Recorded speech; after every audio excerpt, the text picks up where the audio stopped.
Okay, so when you think of a big-time heist, what comes to mind? Cash? Jewels? Maybe some priceless art?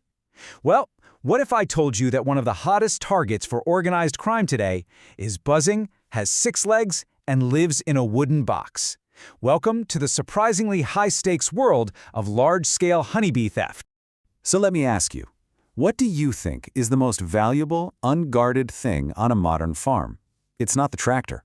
It's not the livestock. Nope. The real prize is much, much smaller. Get this, $875,000. That's how much thieves made in a single bee rustling operation in California back in 2017. And why? Why bees? Because without them, a multi-billion-dollar industry would literally grind to a halt. And look, this wasn't just a couple of guys stealing a few hives from a backyard. No way. This was a coordinated, massive criminal enterprise. It was a huge signal that bee theft had grown up from a petty crime into a major, organized industry. And this is not just a California problem, not by a long shot. Bee napping, as some people call it, has become a genuine global crime wave. Let's hop over to Europe. For a long time, bee theft there was pretty small time, but now it's a whole different ballgame. We're seeing these well-organized heists where the goal isn't just about making a quick buck, it's about crippling the competition by stealing their entire operation. They'll literally roll up with big trucks, load up entire bee yards, and just disappear across the border. Then there's New Zealand, which is home to that incredibly valuable Manuka honey. Well, that kind of value has attracted organized crime, and with them comes a whole new level of violence. We're talking beatings, threats, and even mass poisonings of rival hives. It's gotten really ugly.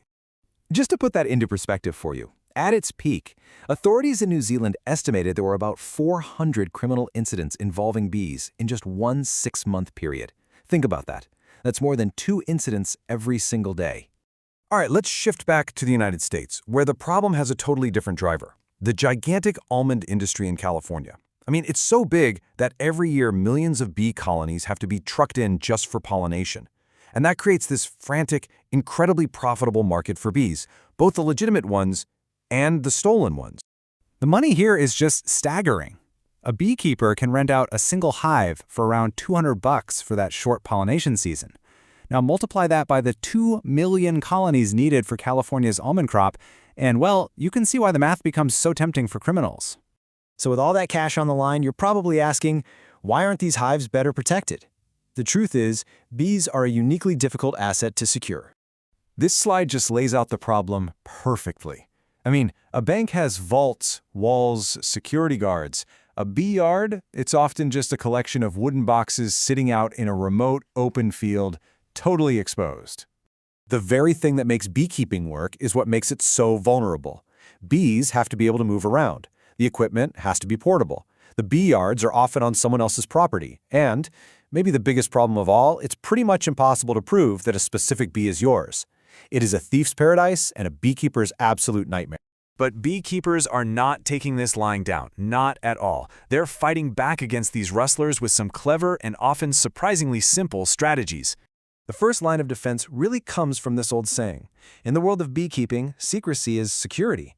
The fewer people who know where your hives are, the safer they are. Period. So this means being really careful about who you tell.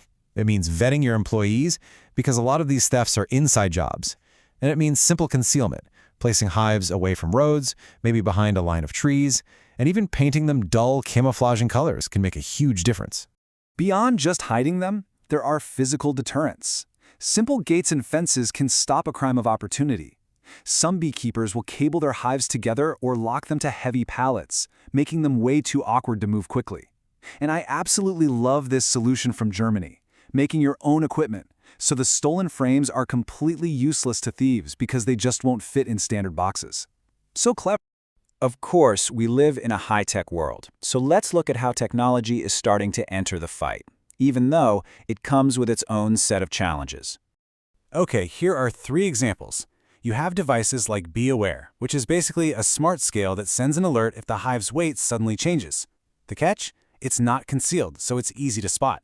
Then there's BuzzBox, a hidden motion and audio sensor, but it needs a Wi-Fi signal nearby, which is tough. And BeeBard, a true GPS tracker, which is very effective but comes with a hefty price tag and a subscription fee. So the takeaway here is that while these gadgets are promising, they are not a silver bullet. For the average beekeeper, the technology is still just too expensive or impractical to be a realistic solution, at least for now. So, given the challenges with both the low-tech and the high-tech security, what's the path forward? How can the industry really protect itself? The solution isn't one single thing, but a coordinated effort on 3 fronts. It's going to require action from individual beekeepers, from industry organizations, and from government authorities. And this is what that action looks like. Beekeepers have to report every single theft. Industry groups need to establish and share best practices. And crucially, government agencies need to start tracking the data. Because you can't fight an enemy you can't measure. You just can't. And that leads to this final really powerful question. For decades, the beekeeping world has battled biological threats, diseases like American foul brood. But maybe it's time to recognize that the economic damage from organized crime is just as devastating. It's time to treat bee theft not as a nuisance, but as the plague it has become.